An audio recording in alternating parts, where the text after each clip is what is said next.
not local, but famous around these parts. You are on the air with the hostess with the mostest, sharing the good news that you can use as we talk community awareness and keep you in the know. I am Angela McNeil Woods, aliasly known as That Law Hill Girl. And today, y'all, our special guest, Mr. Elite himself, barber and shop owner of Tite Cuts. Yeah, I said Tite Cuts of Rock Hill. He's one of the top barbers here in South Carolina. Mr. Titus, welcome to the show. Thank you for having me. Yes, sir. Yes, sir. This has been long awaited. I couldn't wait to get him here because you see my affiliation with him. He knows my husband. And you know, I knew if he could cut my husband's hair, he was bad. And I'm telling you, I love it. So it just makes me fall in love with him all over again. Again, like I said, thank you for having me. How you been doing? Everything going well with you? Everything's been good. It's been staying busy. Good. Now, Titus, is this home for you? Yes. This is definitely, home. yes. Okay. Now, what made you want to become a barber? It's a few different reasons why I wanted to become a barber. One of the first things was I wanted to be my own boss. And I was in the work field, and at that time I was doing more of a lot of manufacturing work and things of that nature. And so I kind of wanted to get out of that and try something different. And I had a few friends of mine that were barbers, and so I always had a little niche for it. I would, play with my own hair and things of that nature in the mirror when I was younger. So, and I just, kind of went along with it and went to barber school and got it going. That's good. That's good stuff. Now, so how long have you been a barber? Now about 17 years. Wow, that's a long time. That's a long time. So you're an expert in what you're doing. You're not playing around. Well, I know what I'm doing. Now, the barber school that you went to, was it here in the Carolinas? Yeah, I actually went to SUBCRIBE here in Rock Hill. Okay. SUBCRIBE Bar and Hairstyling College, yes. And that's local? Yes. That's over there by the post office downtown? Yeah, the post office downtown, yeah, definitely. Yeah, exactly where it is. Now, Ty, do you think it takes longer now for school than when you went, or what you think? Well, it's an hour thing, so the hours are about the same. About the same? Okay. Yeah, the hours are about the same. Okay, Yeah. So tell me, what made you come up with the name of your shop?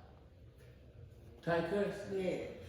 Well, it's a meaning inside of a meaning. So I'm kind of old school. So back in the day when people seen something really nice like a car or seen something that they like, and they would be like, that's tight. I like that.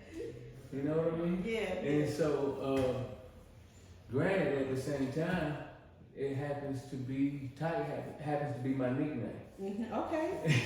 And so it was kind of like it was meant to be. Yeah.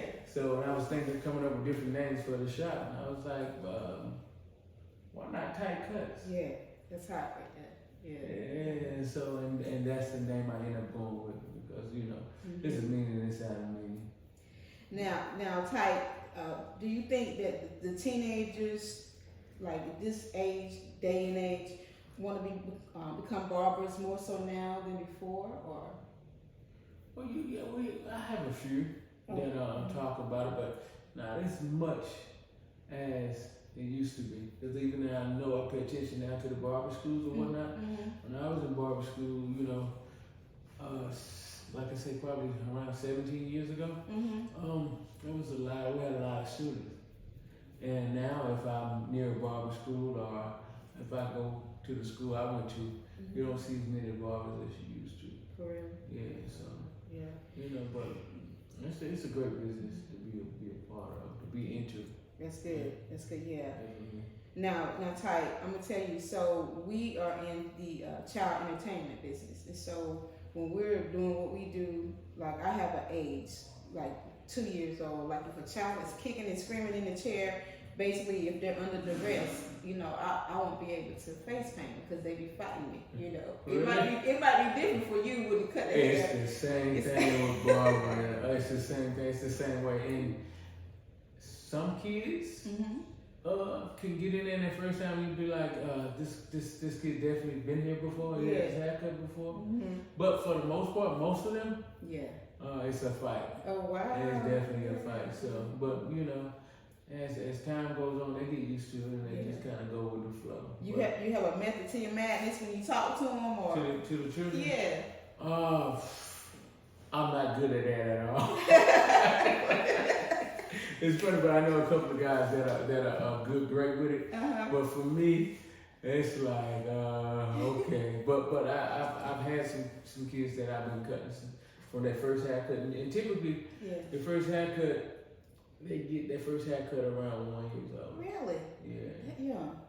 And as far as, you know, when you get the taper, your lines all the way around the edges, we typically wait till the kid is around 2 years old or whatnot. Okay. But for me, I feel like it depends on how well the kid hair is growing in or whatnot. Because a lot of them I don't do at 2 years old. I recommend the parents that they don't do it, but at the same time, some of them still want it, but I recommend for the hair to be fully developed and grown in before you start to taper them. Okay, see that's good. That sounds like it's around the board because we pretty much right there together in regards to the age, you know. And so now, as a shop owner, when did you decide to do booth rounds? You know, bring in other barbers. Actually, initially when I first opened it up, I put a lot of booths in my place to get the booth runners in and get it going. Now, has that helped you grow your business? Oh yeah, absolutely. Especially for my business, because when you have, you know, the booth runners in there and whatnot, you have the opportunity to work with other guys, and you get to help each other if you got that type of relationship with them. You'll show each other things or whatnot, and then you have different people from different areas, so it all, you know, kind of clash together. So I can't speak for everybody's place, but at my place, we like a brotherhood, and so we all get along real well. Yeah. And we kind of help each other out, you know, with customers, and we very big on walk-ins. Okay. So we kind of help each other out. We make sure that the customers get in and out at a timely manner. If that makes sense. So, I love it. I'm big on no waiting, so kind of get in. That's good. And get in and out if possible. That's good customer service.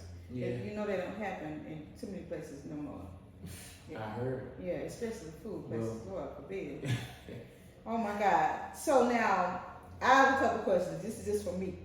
Okay. So what's the difference between a fade and a bald fade? A fade and a bald fade. Now that's kind of well, it's a good question, but at the same time, you have so many different types of fade. But if you're talking about a basic fade, is to where typically your sides are lower than your top. Okay. So that's pretty much any fade.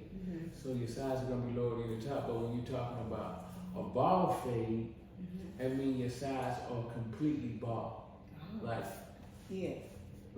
baby butt ball. Okay, like military type. That's a ball fade. Yeah, definitely. So no hair at all. Now the tape is lining. Yeah, the tape is lining. See, I know a little bit. That's usually the end process of the haircut. Getting the tape. That's the part of it. The part of it. Okay. Now, so all of your barbers, they have to know all of that stuff. Oh, absolutely. Yeah, definitely. Yeah. Okay. So, because that's like staple required type thing, you know, I ain't gonna get into all of that. Now, so how do you stay up to date, you know, your craft? Is there continuing education classes or how do you do it? It's different classes you can take, but most barbers, well, I can only speak for the state of South Carolina, we're not required to take any additional classes after, you know, we get our license or whatnot. But as far as any continuing education and things of that nature, it's stuff that you pretty much have to do on your own. Okay. And I recommend any barber to do that because you gotta invest in yourself. Yeah, yeah. Now I've heard of the Bronner Brothers. Warner Brothers? Oh yeah, absolutely. Yeah, Warner Brothers. Tell us about that. The Bonus Brothers. Well, they're some guys that they sell products and they have the pretty much the biggest hair show in the world. In Atlanta, right? Yeah, but they move it around now.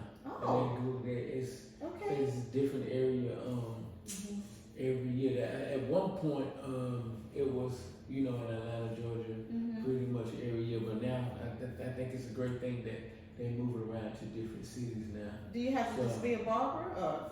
No, actually, you don't have to be a barber to go there. You can be just a regular person to go there. Well, it's for the public too. And the great thing about that is that you have a lot of vendors there. Okay. It's actually one of the best shows you can ever go to because they have different products and they have entertainment each day for you. So it's different events, different things going on. It's not all about just doing hair and cutting hair. It's about products too. Okay. Products and things like that. So it's an amazing show. So for anybody that has never been, whether you're in the hair business or not, you should definitely go check the Bonus Brothers show out because it's an amazing show. Yeah, for sure. I've heard a lot of hairdressers talk about it, the ladies, Yes. and they said it is unbelievable. Yeah, It'll get you real hyped. So if you're not hyped, you'll be hyped when you leave there. No, definitely. Yeah, come back and do your craft. Now, how do you advertise for your business? I'm old school. I do a lot of word of mouth, but we do social media too, and I just we just put the word out. And the main thing is we just like to put out great work. Yeah. We like to put out great work, great haircuts. We specialize in excellent haircuts. So, The elites. Now, what are your future plans? Are you thinking about opening multiple shops or was that? Oh yeah, absolutely, yeah, definitely. Whenever the opportunity presents itself, I'm always looking for places, buildings, and things of that nature to always do something. That's good. Do another location. Now, Tite, if there was anything different coming into the barber game, what you know now, what would you do different if you had to do anything different? What do you think? Just like the previous question you asked me about what I ever think about doing, like other locations, things of that nature. As far as when I got into barber business 17 years ago, everything was a lot less. Property was a lot cheaper, things of that nature. So I would have actually, bought up a little more real estate to open up more locations and things of that nature. And definitely always looking for great barbers that's trying to grow and want to do something in the field. So they feel free to reach out to me. All right. And we can get something going. So because you can't build something great without other people, especially in the barber business. You need other great barbers too. That's right. So it's something that it's one of my dreams and something I always wanted to do. So I definitely would love to have some strong men around that want to do something. Yeah, the brotherhood. Yeah, brotherhood, definitely. Yeah, that's good stuff. There's a lot of, especially it starts in the barbershop. That's right. That's right. Definitely. Now, one of my last questions for you. I know for us women, Lord have mercy, for us, the hair salon, the shop, they get into, they share a lot of personal information. Is that the same way for the men? Is that where the men come and gather and just have a good time like y'all at a game almost, or is it different? Yeah, I think we actually share more information because I think you guys, because you know how women are. Y'all are so secretive and y'all kind of hold stuff in. You don't want to tell your girlfriend this, that, and the third. But with the men, most of them, sometimes I feel like a counselor. Yeah. They just let it all out. And so, a lot of it is, fun. Yeah. And it's funny, and definitely we share a lot of information in the barbershop. So it's the trusting thing that goes on with the barbers for them to just let it all out. Yeah, that's good stuff. That's good. It's great stuff actually. I love it. Now, Tite, how can the people get in touch with you?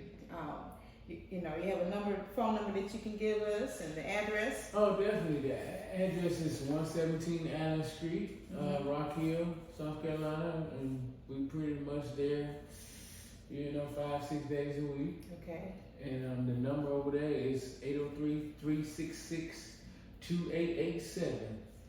And again, the number is 803-366-2887, or either you can put in 803-366-CUTS. That's I like us. that. Yeah, I like that. Yeah, well, that's us. 803-366-CUTS. That's pretty tight. All right, now, so y'all, you got the information down. In the event that you do not, I have the information for you. So just take a look at the social platform information in regards to the podcast. But Titus, I cannot thank you enough for coming out today and sharing all of your expertise here on the Famously Local podcast. Thank you so much. Oh, thank you for having me. Ty, you think you're gonna come back through? I'm definitely gonna come back through. You know that. I appreciate definitely it. gotta come back and see you again, definitely. So. All right, y'all heard it. So again, Famously Local podcast. Local, not local, but famous around these parts. Y'all be blessed.